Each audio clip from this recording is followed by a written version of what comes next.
নমস্কার বন্ধুরা, চলে এলাম আবার একটা নতুন ভিডিও নিয়ে। এটা সরস্বতী পুজোর পরের দিন, মানে শীতলা ষষ্ঠীর দিন।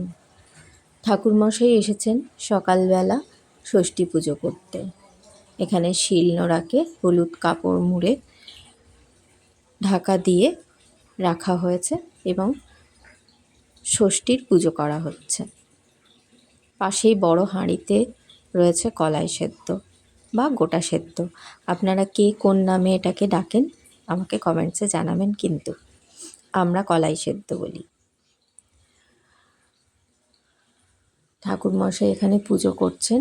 ষষ্ঠীর পুজো করার পর সরস্বতী ঠাকুরের কাছে আজকে যজ্ঞ করবেন।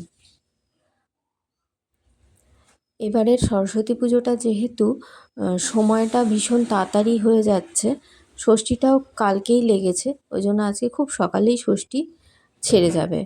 সেই কারণে প্রথমেই ষষ্ঠী পুজোটা করে তারপর বাকি যা যা নিয়মকানুন আছে সেগুলো করবেন।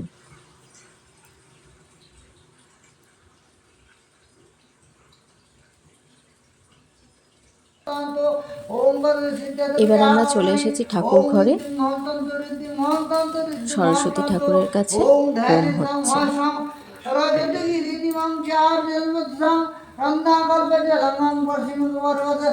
আজকেই তো পুজো শেষ। হোম হলেই ঠাকুরের ঘট নড়িয়ে দিয়ে ঠাকুরমশাই চলে যাবেন, কিন্তু বিসর্জনটা আজকে করব না। যেহেতু আজকে মঙ্গলবার, সেহেতু ঠাকুর বিসর্জনটা আমি আগামীকাল বুধবার দিন করব।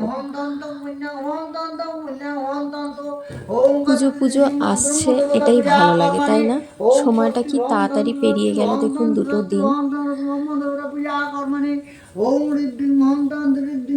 পুজো আসছে আসছে, এটাই ভালো, এটাই বেশ আনন্দের।